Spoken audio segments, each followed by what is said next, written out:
A white cop waves fake evidence in court framing Danielle Carter. A black woman as a criminal before the judge and a sneering crowd. He believes victory is his certain, she's powerless to fight back. But Danielle isn't the woman he thinks she is. Behind her silence lies her true identity, a covert CIA operative with the power to turn the entire courtroom upside down. What happens when the trap he set snaps shut on himself instead? If this injustice stirs you, hit like and share. Let's uncover how the truth explodes in court. I remember the sound first, the wooden benches creaking as people shifted to get a better look. The courtroom was packed shoulder to shoulder, warm with breath and whispers, and all those whispers flowed in one direction toward the woman on the defense table. Danielle Carter sat there like a fixed point, while the room orbited around her 30-something black in a simple dark suit that wasn't meant to impress anyone. She didn't look broken or defiant, just steady in a way that made you wonder what she knew that everybody else didn't. Only her hands betrayed her, one resting flat on the table, the other hovering close, the fingertips tapping once, twice, then going still as if she'd ordered them to. The jurors hadn't even been seated when the judging began. You could feel it, the small-town certainty that wears a decent suit and calls itself common sense. Folks leaned toward each other with that little half-smile people wear when they're sure they're right and ready to be entertained. Behind me, a man whispered, "What did she think would happen?" And his companion answered, "Exactly this, like the verdict had already been mailed to us with our morning paper." The door behind the bench opened and in came Judge Harold Whitman, older, careful, the kind of man who measures out discipline like teaspoons of medicine. He didn't slam his gavel. He didn't have to. The room quieted because that's what rooms do for men like him. He glanced around, took in the gallery, the officers by the wall, the court reporter with her fingers poised, and then he looked at Danielle. I'm not saying he sneered. I'm saying the air changed when his eyes reached her, as if the temperature dropped half a degree. You could read it in his jaw, a man who believed the world worked a certain way and had little patience for surprises. "Be seated," he said, and it wasn't an invitation. The prosecutor fiddled with folders. The bailiff took a slow step toward the defense table, then another, a little uncertain, like he'd drawn the short straw for the morning's minor humiliations. He cleared his throat. "Ma'am, your bag." Danielle didn't look up. "It's already been cleared," her attorney murmured, but the bailiff kept his hand out. The judge raised an eyebrow. The gallery tilted forward again, hungry for small drama. The bailiff reached toward the black leather tote on the floor beside Danielle's chair. That's when she spoke for the first time. Not loud, not sharp, just flat and final, a blade tucked in velvet. "This is not for you to touch." It wasn't the words so much as the way the room reacted, a ripple that came from our throats before our brains caught up. The bailiff's hand froze midair. The judge's head snapped up. Even the prosecutor paused with a paperclip mid-bend. Danielle still hadn't moved. Her voice had the weight of a locked door. The bailiff looked at the judge, waiting to be told whether to force the knob. Judge Whitman's mouth pressed into that narrow line men use when they believe they're being tested. "Counsel," he said to Danielle's lawyer, "control your client. She's exercised her right, Your Honor." The attorney said, calm but careful, as if each word might fracture. The bag was screened on entry. A long beat followed. The judge let it stretch like he was seeing if it would snap. Then he flicked his fingers, and the bailiff withdrew, embarrassed by the silence he left behind. If you've ever watched a match before the first serve, you know that taut feeling in the air, that second before the ball meets strings and time restarts. That's what the courtroom felt like just then, a breath held long enough to sting. We hadn't heard a single piece of evidence, and yet the stakes were already crowding the room. You could sense the lines being drawn in chalk, the judge and the badge on one side, a quiet woman on the other, and a gallery ready to cheer for whichever side made them feel safest about themselves. The door at the far end opened again, and Officer Mark Reynolds came in with a swagger that wasn't trying to be liked. He wore his uniform the way some men wear grace, as something they think they earned twice over. The grin wasn't broad, it never is with men like him, but it sat easy at one corner of his mouth, a promise that he already knew how the story would end. He nodded to the prosecutor as if they were colleagues at a golf club and glanced at Danielle the way a cat glances at a birdcage. He took the stand for a preliminary matter, routine, perfunctory, all those words we use when we've decided not to pay attention. But the crowd paid attention. People always do when power stands up to speak. Reynolds raised his right hand, swore, rested his palm, leaned into the mic. The court reporter looked up then, down her keys clacking a rhythm that already felt like a verdict. I watched Danielle instead. Her gaze wasn't fixed on Reynolds. It hovered somewhere in the middle distance, like she was listening for something buried under the noise. You know that look people get when they're holding a secret, not a scandal, a secret, and they're patient enough to let the moment find them? That was her. Her stillness wasn't surrender. It was a kind of readiness. Officer Reynolds, the prosecutor, began, "Please describe for the court the circumstances under which you discovered the funds and documents in Ms. Carter's vehicle." A low wave rolled through the gallery. Funds and documents. It sounded official and dirty at the same time. A woman 2 rows up clicked her tongue in sympathy for whoever she thought needed it most. I felt the seesaw under all of us, how easily a room can tilt when a uniform leans on it. Reynolds spoke with the confidence of a man who thinks time owes him interest. His sentences were tidy. His pauses were generous. He put his hands where we could see them, where the jurors would someday see them, and told a story that made sense if you didn't squint too hard at the edges. Every so often he looked toward the bench, and every so often the judge gave him that small nod that says, "Keep going. You're on the road I prefer." Danielle didn't interrupt. Not once. She sat with her lawyer still, and straight palms now flat on the table, as if she'd pinned them there. When her attorney leaned in to whisper, she listened, but her eyes stayed forward. The tapping fingers had fallen quiet. If nerves ran under her skin, they ran like a river under ice. It was then I realized what had been tugging at me since the moment she spoke to the bailiff. The balance here wasn't between guilt and innocence, not yet. It was between noise and silence. Reynolds had the noise badge's papers, a voice that carried. Danielle had chosen the other weapon, the one that makes people lean closer without meaning to. It unsettled the room. We wanted her to flinch so we could relax. The judge cleared his throat.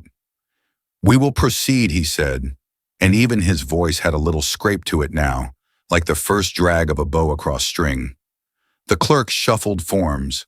The clock above the door ticked with the fussy certainty of old clocks. Outside, a siren wailed and faded, as if the world refused to stop being itself for the sake of our drama.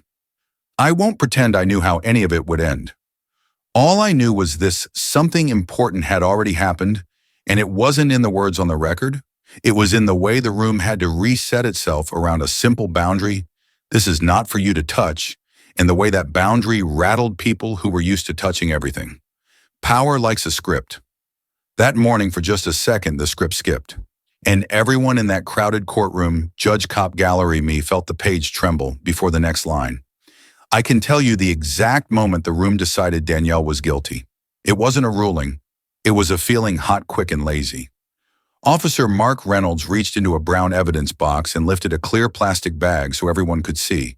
Cash-tight stacks with bank bands pressed against the plastic like a caged animal.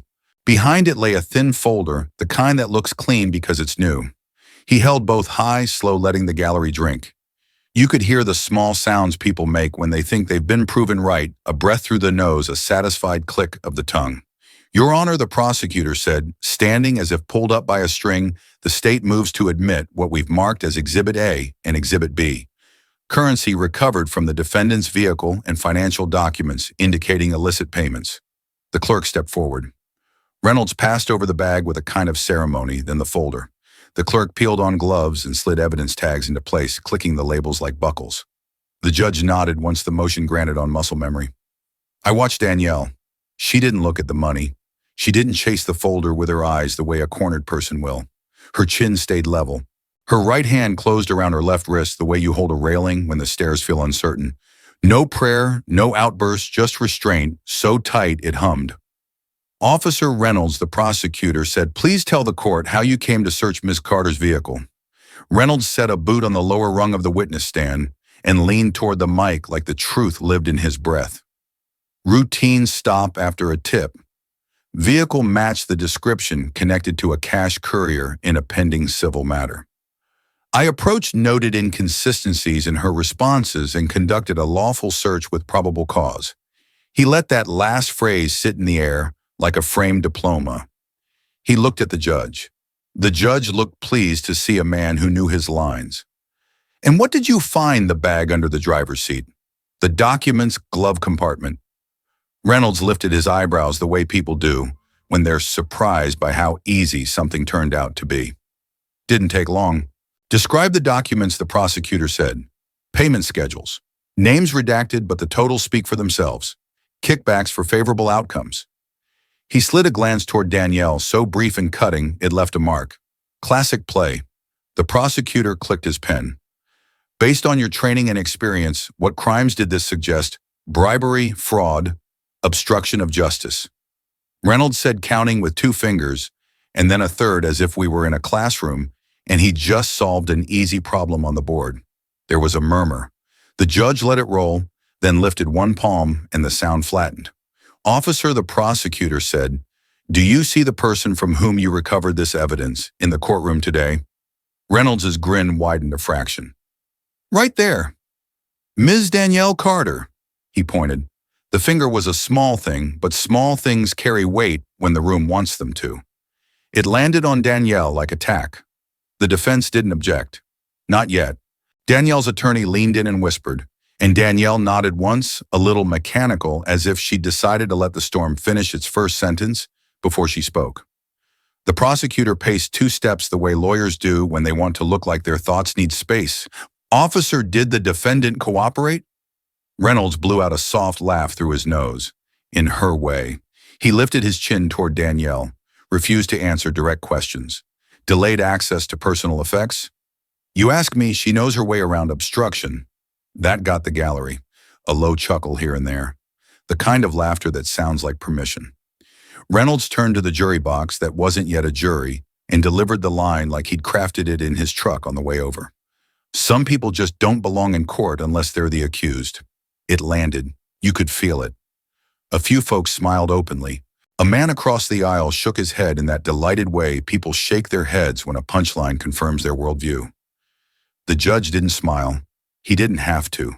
He leaned forward, a hair elbows barely moving, and addressed the defense table without looking at the defense. You disgrace this court just by sitting here. The words hit harder than the gavel would have. I felt them in my ribs. They weren't law. They were weather, and the temperature dropped another degree.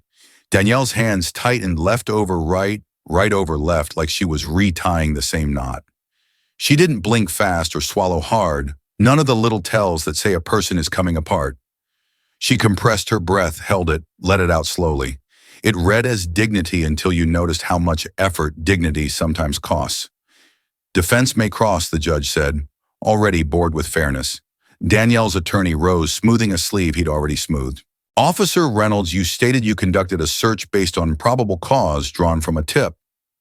Was that tip documented? Yes, Reynolds said. Confidential source, so no way to test the reliability, protected, Reynolds said, smiling. For their safety. Of course.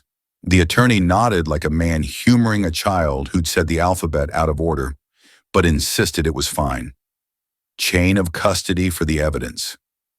When did you first lay hands on the cash and documents? On scene, Reynolds said. Bagged and tagged immediately. The attorney glanced at the clerk's labels, then back to the stand. His tone stayed mild. And the documents professionally prepared, or photocopies originals? Reynolds said quick. Stamped, signed, the attorney asked. Redacted, Reynolds said, and that little pause between the 2 words felt like a stumble. He tried to hide with speed. Names covered for privacy. The attorney let the silence grow. Hooks. Privacy. He smiled, but it didn't reach anything friendly. Whose individuals connected to ongoing investigations? Convenient, the attorney said softly. The judge cleared his throat. Counselor. Yes, Your Honor. The attorney stepped back a half pace. No further questions at this time. Reynolds settled deeper into his confidence. The gallery soaked it up like sunlight. People want to be done deciding. They love a story that packages itself. The prosecutor rose again, a quick redirect. Officer Reynolds, in your opinion, is there any innocent explanation for large sums of cash and structured payment schedules hidden in a vehicle? No, Reynolds said. Not when you know what you're looking at. He did not add, I decide what I'm looking at. He didn't need to. The judge turned to the defense to the woman he'd just told was an insult to his courtroom. "Ms. Carter," he said, using her name like an inconvenience, "this is your moment to help yourself. Do you wish to address the court?" All eyes swung to Danielle. Even the fluorescent light seemed to hum a little higher, hungry for a crack in the surface. She raised her eyes to the bench. No tremor in her voice. "No, Your Honor." A tiny gasp popped somewhere behind me. The crowd wanted tears or rage, anything that would let them trace her outline with adjectives they already liked. She gave them a flat refusal instead. The judge's mouth flattened more. The prosecutor's pen stilled. Reynolds looked amused, which is a feeling that never arrives alone. I'll admit it, for a breath or two, I felt the crowd pulling at me, asking me to slide. It's easy to let the evidence speak when it's held high, when the labels are neat and the voice is firm. But there was something in the way Danielle occupied her silence that made me uneasy about the room's certainty. People who are cornered flail. People who are finished beg. People who are lying rush to talk. She did none of it. The judge exhaled like a man tired of heaving furniture. "We will proceed," he said. "The state's exhibits are admitted." The clerk stamped. The sound, sharp and final, made a woman in the front row flinch. The prosecutor returned to his table with the posture of someone who'd already written his closing. Reynolds stepped down from the stand with a casual half salute to no one in particular, the kind of gesture that says the world is exactly as it should be. The first wave of anger hit then. You could feel it moving through the room, some of it righteous, some of it cheap. A man hissed, "Lock her up," like he'd wanted to try the phrase on in public for a while. Someone else muttered about time. And then there were the quieter sounds, the shifting of people who weren't sure, the discomfort of those who didn't want to admit it. Next to me, a woman whispered, "She didn't even look at the money." "She doesn't have to," her companion said. They did. Up at the defense table, Danielle's hands opened for the first time. Palms, flat fingers, spread just enough to show they weren't empty. Her attorney leaned in to say something, but she shook her head once, almost imperceptible. She wasn't refusing him. She was staying the course. If you'd taken a photograph of the room right then, you could have framed the whole story in a single shot. A judge whose patience had turned into a verdict. A cop who believed he'd carried the day with two props and a smirk, a crowd willing to let certainty do their thinking, and a woman who knew that sometimes the strongest move is not to meet noise with noise. That was the first peak, the moment the trap clicked. Not closed, not yet, but engaged. And I swear you could hear it, a soft, mechanical certainty beneath the human racket, as if the courtroom itself had teeth and they just found each other. By the next morning, the headlines had already done their work. Bold black letters splashed across the local paper. "Black lawyer caught in the corruption scandal." On the radio, callers spoke with the kind of certainty that doesn't need evidence. Another one abusing the system, one said she should be ashamed. It didn't matter that no verdict had been reached. In the court of gossip, the gavel had already fallen. I remember standing outside the courthouse that day and hearing two women talk as they folded their papers. She thought she was smarter than the law, one murmured. The other laughed softly. "Well, she's not." That was the chorus playing on every street corner, guilt assumed, dignity denied. In the cramped holding cell, Danielle sat alone. The paint peeled in thin strips from the wall, the kind you're tempted to pick at when silence grows unbearable. She didn't move. She stared through the bars at nothing in particular, her hands resting on her knees, fingers clasped loosely together. From the outside, she looked calm. But I'd been watching long enough to recognize the way stillness sometimes hides a storm. Her lawyer had tried to console her earlier, promising appeals, reminding her that the case was still young. But his voice had carried the tired edge of a man who wasn't sure he believed his own reassurance. When the heavy door closed behind him, the silence deepened. The phone on the wall rang once that afternoon. The guard barked her name, and Danielle lifted the receiver. It was a voice she hadn't heard in years, an old colleague from her early days as a public defender. For a moment, the sound almost comforted her, but the words that followed cut deeper than any accusation. "Danielle," the voice said, low and pitying, "take the deal. Plead guilty. They'll go lighter on you. Don't drag this out. No one wins against the system." Her mouth opened, but no words came.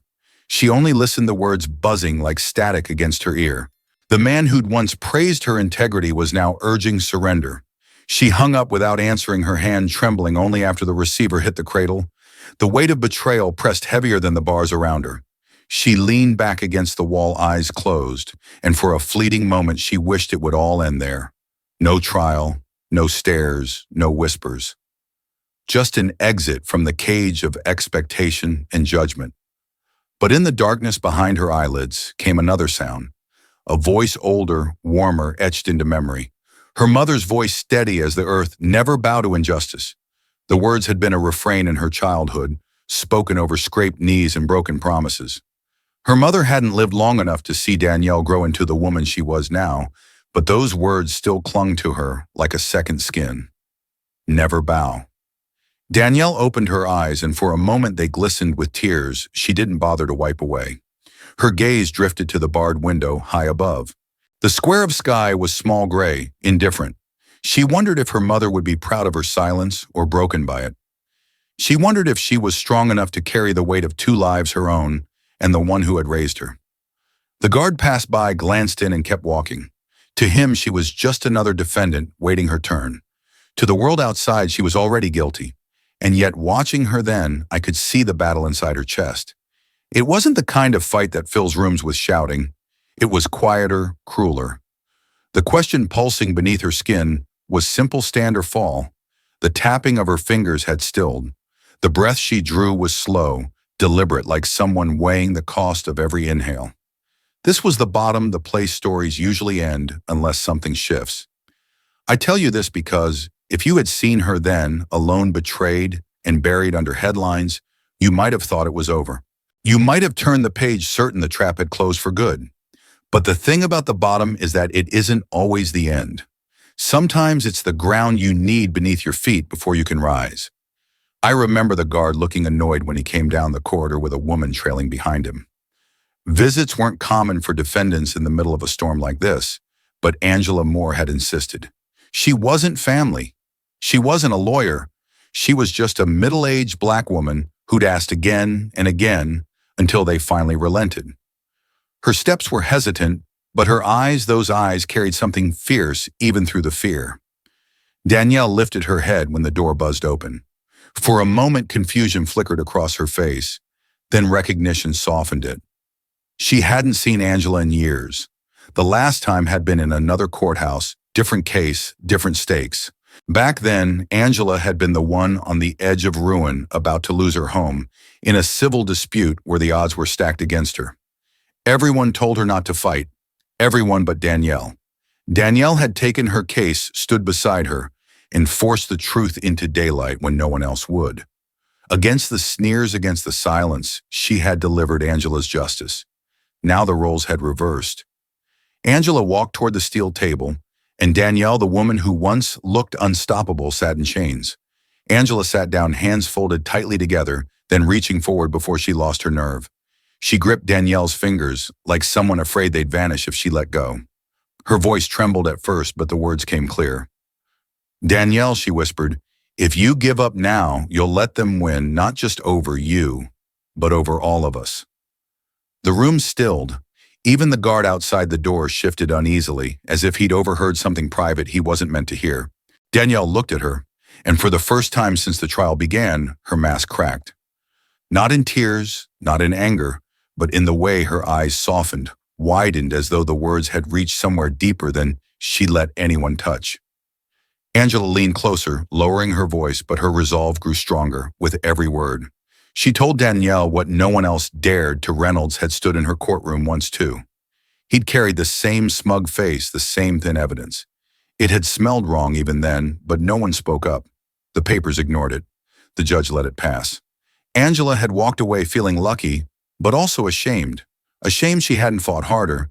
Ashamed she'd let a man like that bend the system and walk away smiling. "And now he's here again," she said, her hands tightening. "If you let him crush you, he'll do it to the next woman and the one after that. Maybe someone who doesn't have your strength.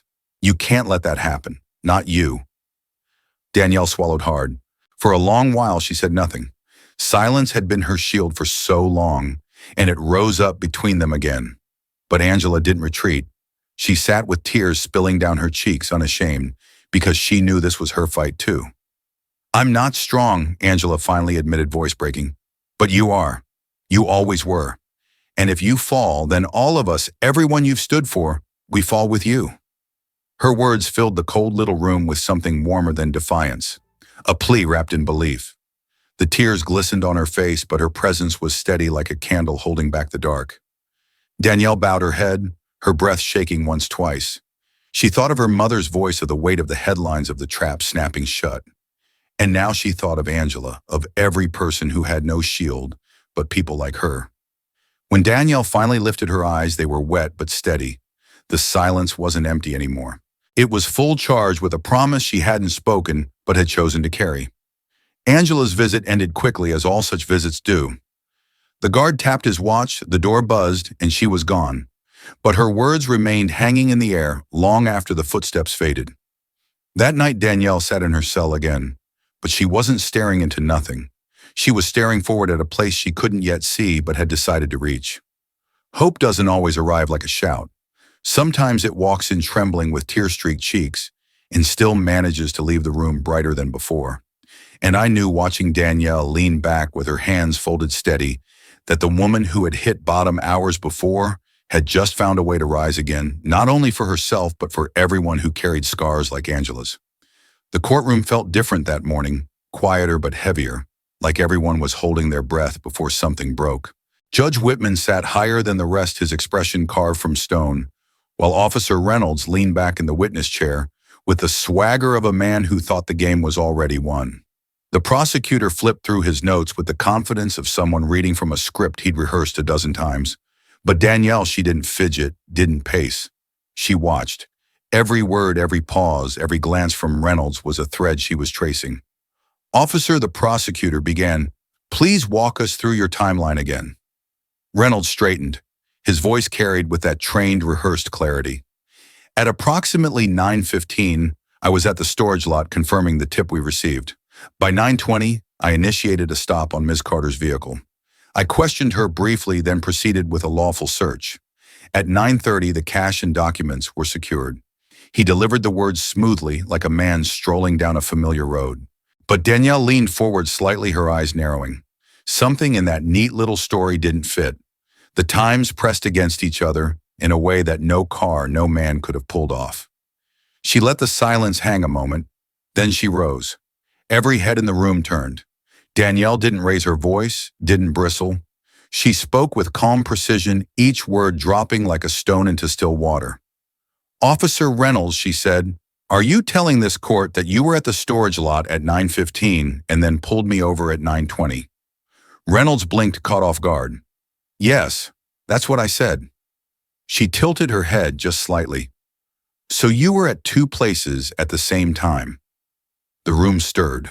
A ripple of whispers broke loose from the gallery, people glancing at one another, frowning, doing the math in their heads. It didn't add up. For the first time, Reynolds' composure cracked. He shifted in his chair, eyes darting to his notes, then to the prosecutor.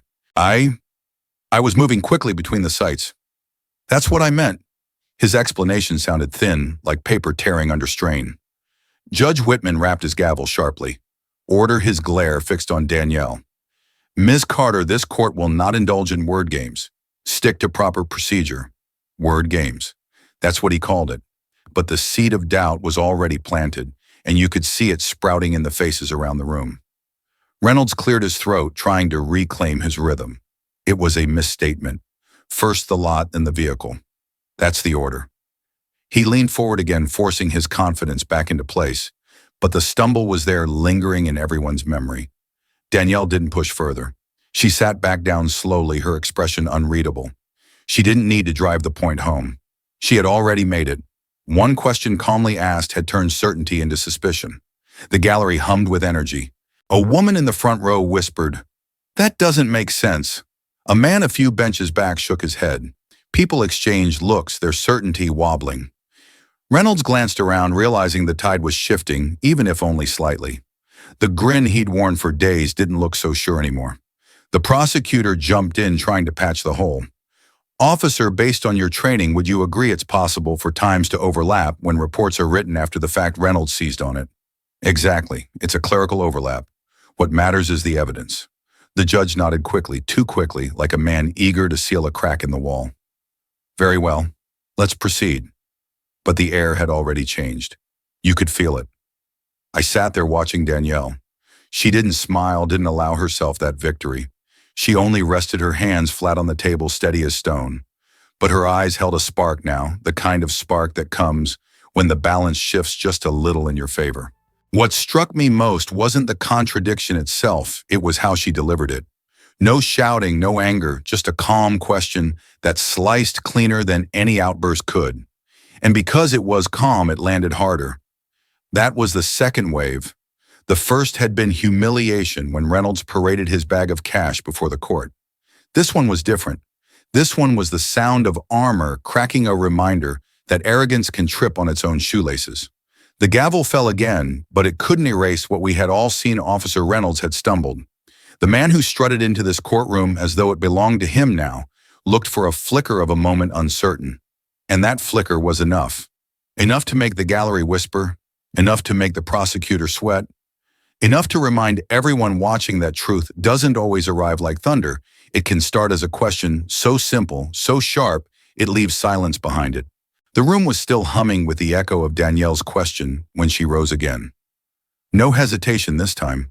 Her voice didn't climb, it didn't strain, it cut.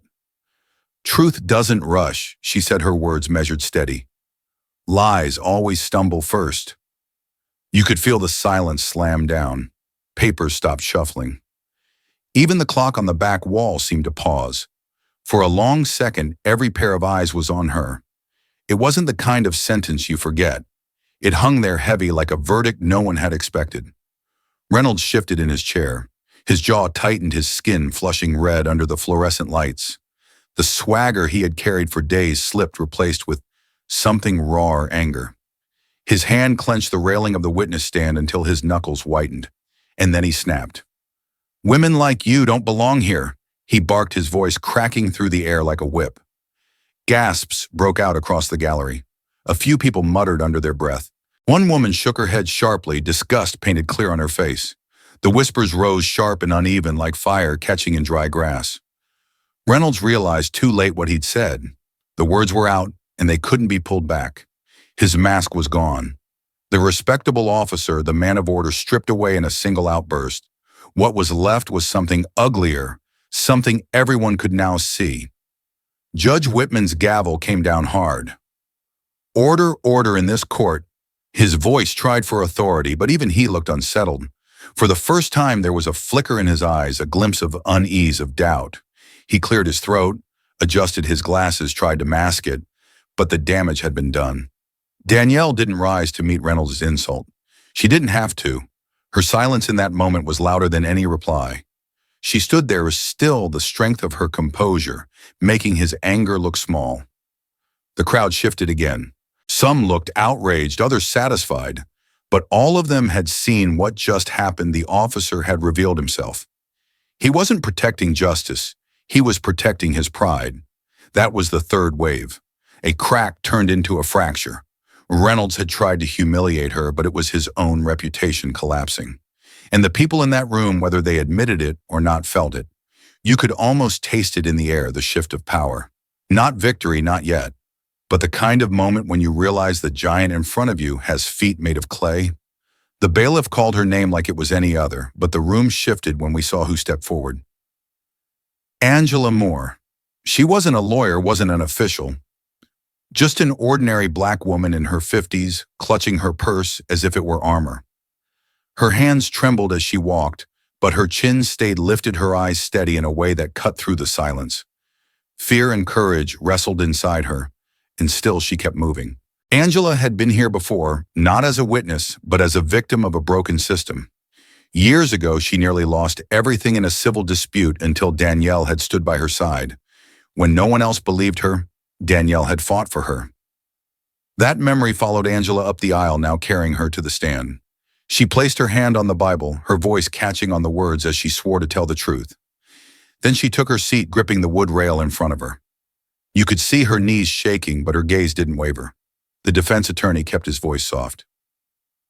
Ms. Moore, do you have something to present to the court? Angela nodded, fumbling in her purse before passing a small drive to the clerk. I brought a recording, she said, her voice breaking on the first word. Then she steadied herself. It's from a security camera near the lot. It shows Officer Reynolds near the car before he claimed to search it. The clerk slid the drive into the monitor. The screen flickered to life, grainy and gray, the angle poor but clear enough. There he was. Reynolds, moving around Danielle's vehicle minutes before his supposed discovery. The gallery stirred instantly. People leaned forward, whispering, pointing. One man shook his head in disbelief. Another muttered, "That's not right." The certainty in the room began to falter. The video wasn't conclusive. It didn't show him planting the bag of cash, didn't catch his hands on the documents. But it was enough to raise suspicion, enough to stain the tidy picture he'd painted. Reynolds leapt up, his voice cracking. "This is a setup. She's lying. Danielle Carter staged this whole thing?" He jabbed his finger toward Danielle, fury dripping from every syllable. His composure was gone, stripped bare by panic. The judge's gavel slammed down. "Officer Reynolds, you will sit down," but his command lacked the sharpness it had before. For the first time, Judge Whitman looked uncertain. He peered at the screen again, then at Angela, then back to Reynolds. His glasses slid down his nose, and when he pushed them back up, his hand trembled. Angela clung to the stand, her breath ragged. Tears spilled down her cheeks, but she didn't retreat. She pulled herself closer, leaning into the microphone. And in a voice that wavered yet rang true, she said, "I'm not strong, but truth is." The words landed like a bell in a quiet church. Clear, resonant, unforgettable. The gallery hushed. Then came a slow rustle, people shifting heads, nodding. A woman in the back whispered, "She's right." An elderly man near the front wiped his eyes with the back of his hand. You could feel the current turning. Danielle's face softened just for a moment. She looked at Angela not with pity, but with respect and acknowledgement between two women who had both borne the weight of injustice. Reynolds slumped back into his chair, red-faced, his fists clenched on his knees. The authority he had worn so easily now looked like a costume torn at the seams. That was the fourth wave. It didn't come from evidence or clever cross-examination. It came from the courage of an ordinary woman who stepped into her fear and refused to back down. And in that courtroom filled with doubt and prejudice, her voice carried farther than anyone expected. Angela hadn't just testified. She had reminded every soul in that room that truth doesn't need strength to stand it, only needs someone brave enough to speak it. It happened in a blink, the way earthquakes sometimes start with a single glass shiver. The courtroom was still humming from Angela's words when Danielle reached for her folder. Papers slid, the leather edge caught the lip of the table, and something small slipped out, skittering across the wood and dropping to the floor with a soft plastic tap. A badge. Not the kind you buy in a gift shop. It lay face up by the chair leg, the gold and blue seal, unmistakable even in the fluorescent wash. CIA. No one breathed. I mean that literally, no breath, no cough, no rustle. It was as if the room had been snatched out of time and hung in the air like a photograph. Reynolds went gray so fast it scared me. The color drained from his face like water leaving a basin. Judge Whitman leaned forward as if pulled by a magnet, his eyes squinting to make the letters say anything else. They didn't. The bailiff moved first one step and then another, not sure whether to pick it up or salute it. Danielle didn't let him decide. She bent, lifted the badge with two fingers, and set it gently on the table, as if returning a heart to a chest. Then she stood. Up to that point, Danielle's voice had been rationed like water in a desert. Now it arrived cool and clean, without a trace of hurry. "I wasn't here to defend myself," she said. "I was here to expose you."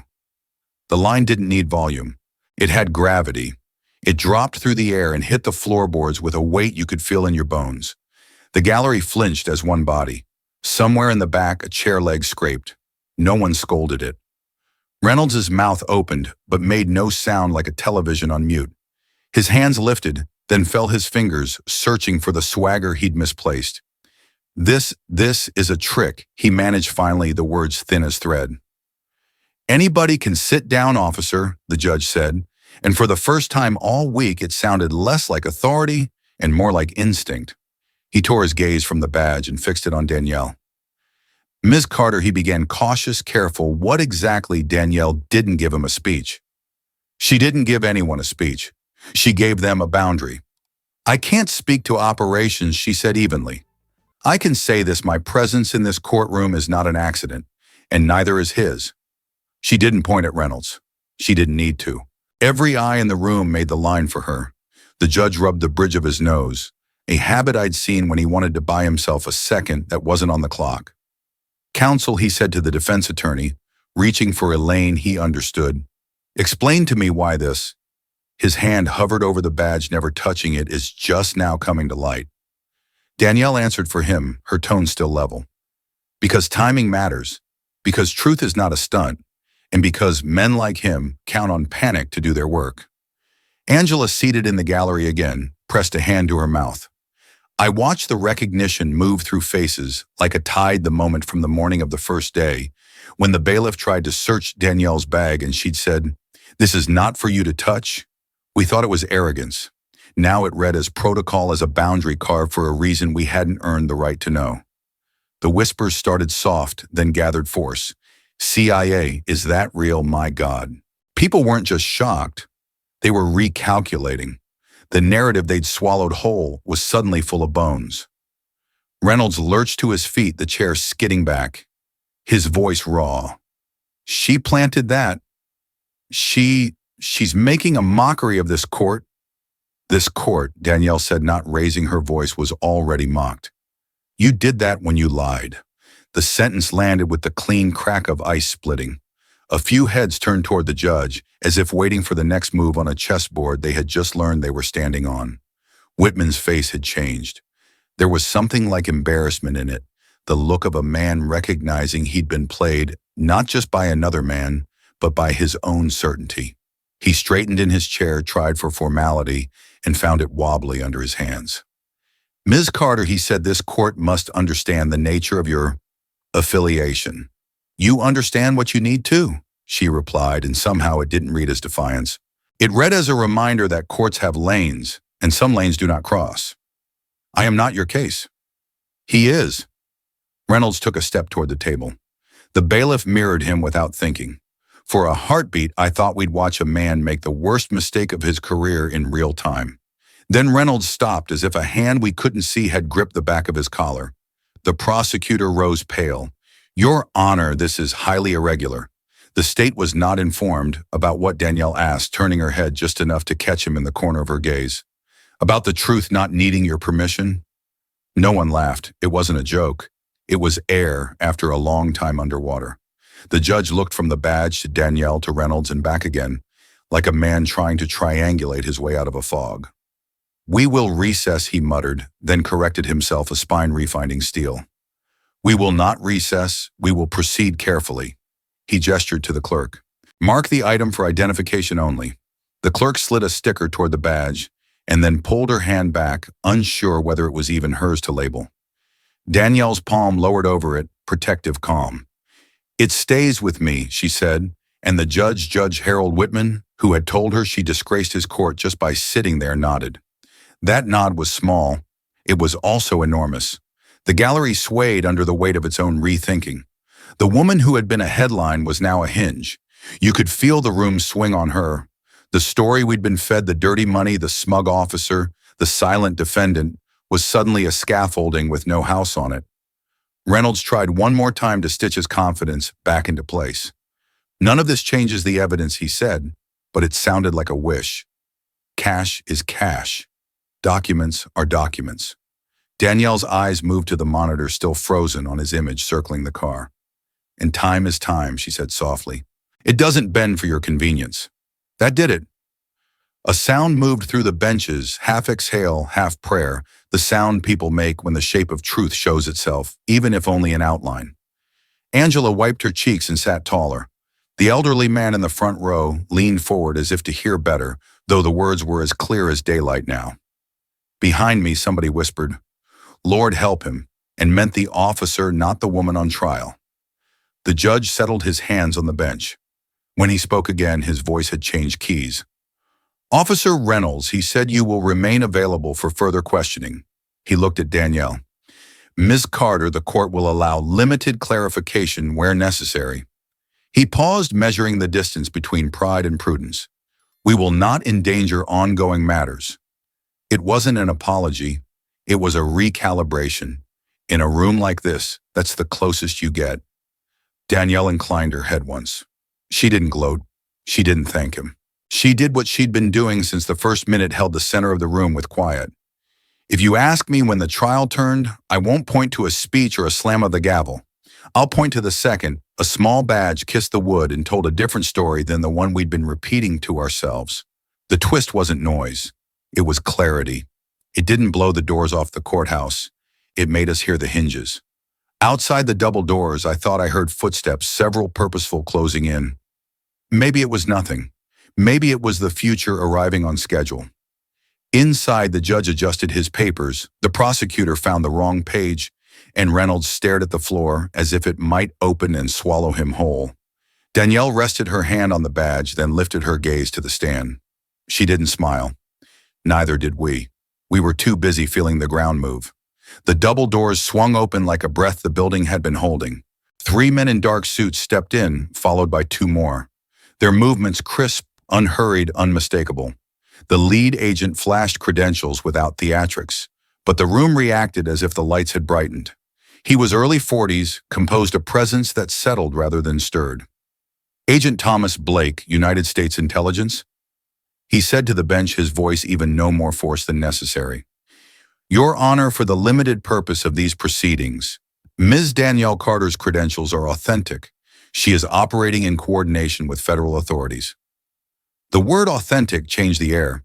You could feel it pass from face to face the way a warm front moves over cold ground.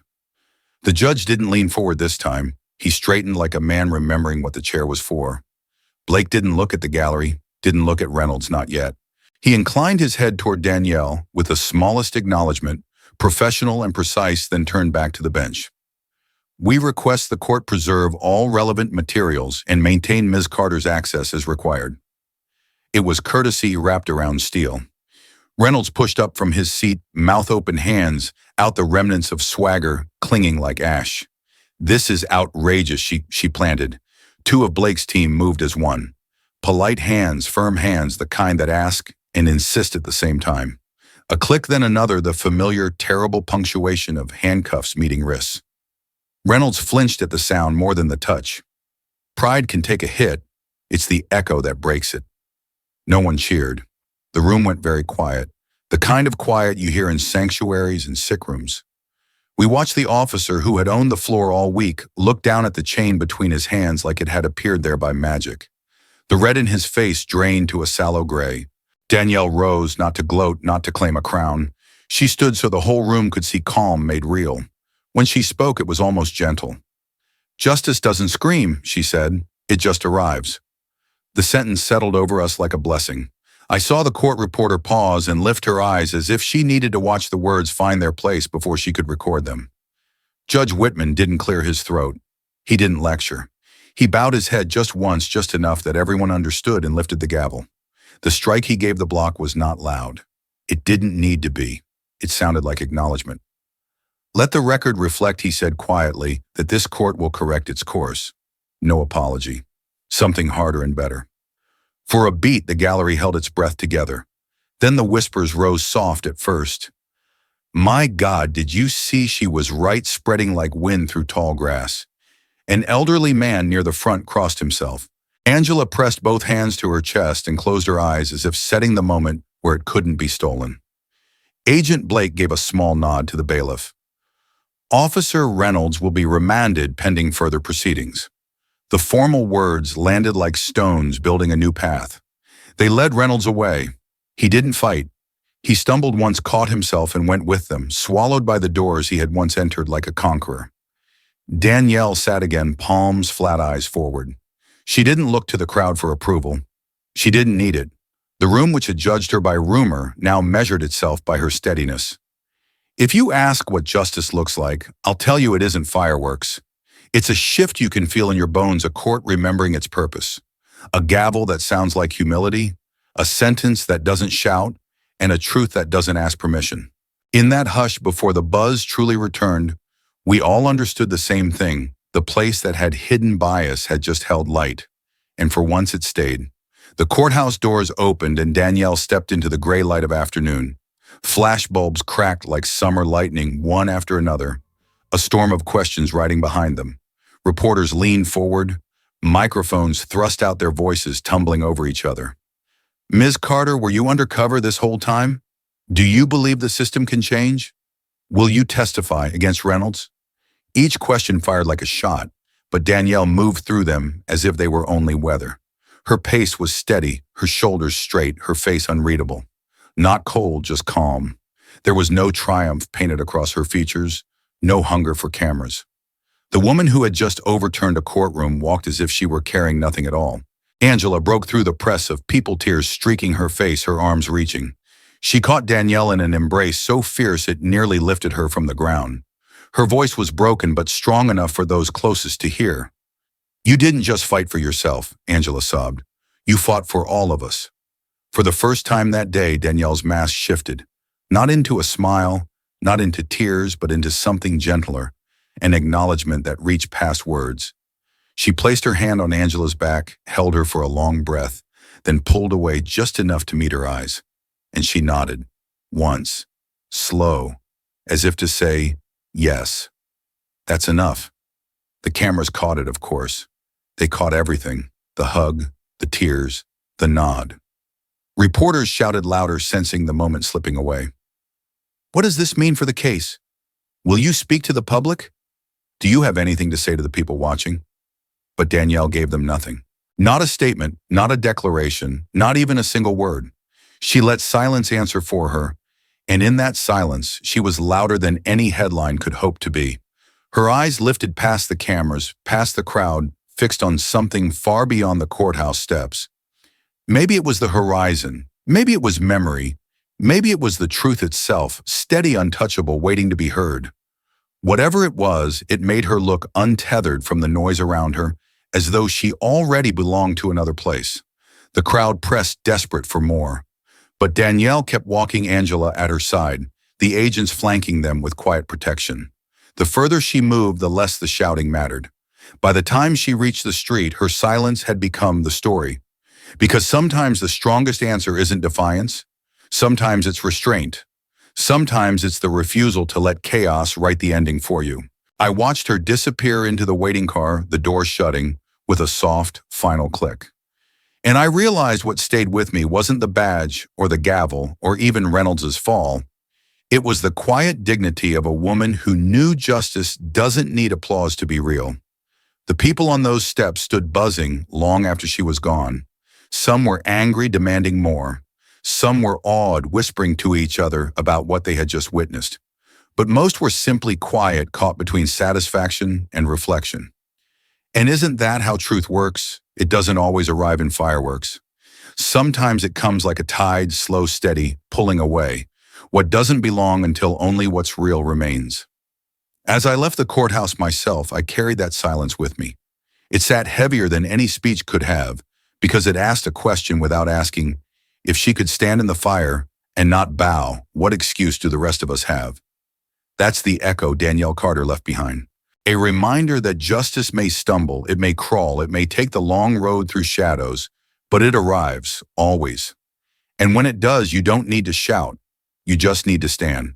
And that's the story of Danielle Carter, how silence, courage, and truth turned an entire courtroom upside down. At its heart, this story reminds us that justice may be delayed, but it cannot be denied.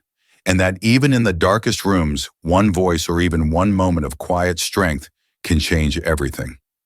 If this story moved you, please take a moment to like the video, share it with someone who needs to hear it, and hit that subscribe button so you don't miss more powerful stories right here on Mr. Max Stories. Your support means more than numbers on a screen. It gives our team the energy and motivation to keep bringing you meaningful, quality stories that shine a light on truth, justice, and the resilience of the human spirit.